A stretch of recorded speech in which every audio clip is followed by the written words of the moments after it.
Road की तरफ से आप सबों को सलाम जी। तो नौजवानों, हम आज फिर खुदाम के मुकद्दस पाक कलाम में से अपनी हदायत के लिए सीखेंगे। आए मेरे साथ निकालेगा खुदाम का मुकद्दस पाक कलाम, नया अहदनामा, लूका रसूल का अंजील बयान, लूका तबीब, उसका 5वां बाब और उसकी आयत नंबर 5 से हम पढ़ेंगे। खुदा के पाक कलाम में लिखा है, शमौन ने जवाब में कहा, ए उस्ताद, हमने रात भर मेहनत की और कुछ हाथ ना आया, मगर तेरे कहने से जाल डालता हूँ। ये किया और वह मछलियों का बड़ा गोल घेर लाया और उनके जाल फटने लगे।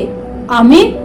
मेरे अजीज नौजवानों, यहाँ पर जो खुदा का बंदा है, खुदा का खादम है, जो कि खुदा के साथ साथ चलता है, खुदा का नबी है, खुदा का रसूल है, वो खुदा से क्या कह रहा है? हालांकि यीशु मसीह उसके साथ साथ रहता है और बहुत सारे मौजज़ात जो हैं यीशु मसीह ने दिखाए। शमौन जो है ये पतरस कहलाता है।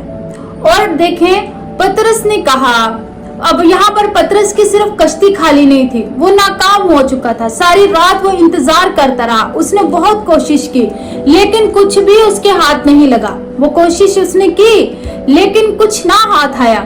सुबह को भी जब यीशु मसीह ने उसको कहा, तो उसने कहा कि मैं ऑलरेडी सारी रात इंतजार कर चुका हूँ, लेकिन कोई मछली हाथ नहीं आई। लेकिन यीशु मसीह ने उससे क्या कहा? यीशु मसीह ने उससे कहा कि अपना जाल जो है अब तू दूसरी साइड पे डाल। हालांकि वो बहुत अच्छा मछुआरा था और वो जानता था, वो लहरों को जानता था, वो हर एक मौसम को जानता था, वो यीशु मसीह से बहस भी कर सकता था। आप देखें, यहाँ पर उसने यीशु मसीह से बहस नहीं की कि मैं मौसम को जानता हूँ, वेदर कैसा है, मैं लहरों को जानता हूँ, मैं जानता हूँ कि किस साइड पे मछलियों का होना जरूरी है। वो कई सालों से ये वो काम कर रहा होगा, लेकिन उसने कोई आर्गुमेंट कुछ भी नहीं खुदाम यीशु मसीह से कहा। सिर्फ उसने ये कहा, ओके आप कहते हैं तो मैं जाल दूसरी तरफ डाल देता हूँ। यहाँ पे हम देखते हैं कैसी फर्माबरदारी उसने की। उसने कोई आर्गुमेंट नहीं पेश किया, उसने कोई सवाल, कोई जवाब, कुछ नहीं। उसने कहा, ठीक है आप कहते हैं, सारी रात मैंने इंतजार किया, अब फिर से कर लेता हूँ।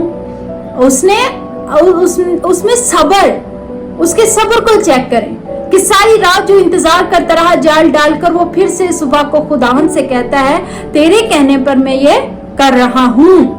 आज नौजवानों, हो सकता है बहुत सी जिंदगियों में ऐसा खालीपन हो, जिस तरह पतरस की कश्ती खाली थी, वो नाकाम हो चुका था, नाउम्मीद भी हो चुका था। तो आज हो सकता है आपकी जिंदगी में भी बहुत सी मुश्किलें, परेशानियां हो, टेंशनें हो, आप बहुत सी चीजों से झुंझला रहे हो, आप रिश्तों में झुंझला रहे हो, आपकी कश्ती भी खाली हो सकती है। लेकिन याद रखें, जिस कश्ती में यीशु आ जाता है वो कश्ती कभी खाली नहीं होती। हालेलुया।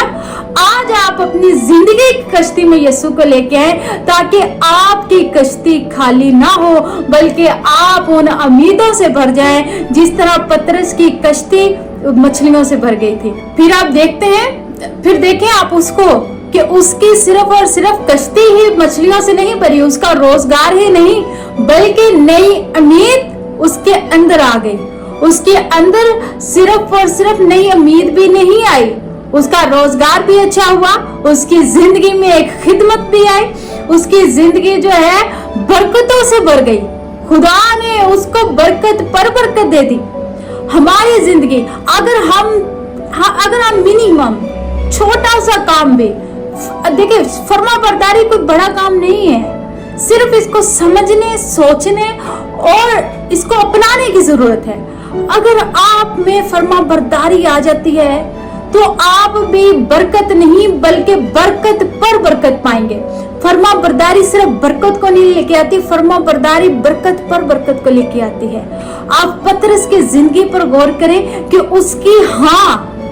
उसकी सिर्फ हाँ ने कि ओके आई विल डू, तो वो जो उसने किया उसके बेहाफ पर उसको कैसी बरकत मिली, उसकी जिंदगी में कैसी बरकत आई, उसकी खिदमत भी बढ़ी, ना सिर्फ उसका रोजगार बढ़ा बल्कि उसकी खिदमत की हदें भी बढ़ी।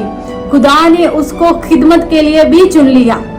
आज नौजवानों, चरचुंदा रोड तमाम नौजवानों अपनी जिंदगी पर गौर करें। अगर जिंदगी की कश्ती खाली है तो उसमें यीशु को लेके आए, ताकि ना सिर्फ आपका रोजगार भी अच्छा हो बल्कि आपकी खिदमत की हदें भी बढ़ जाएं और उससे बहुत सी जिंदगियां, जिनकी जिंदगियां खाली हैं, उनकी जिंदगियां भी आप भरने के काबिल हो सके, उनकी जिंदगियां भी बढ़ सके और उनकी जिंदगियां भी बाइसे बरकत आपके वसीला से हो सके।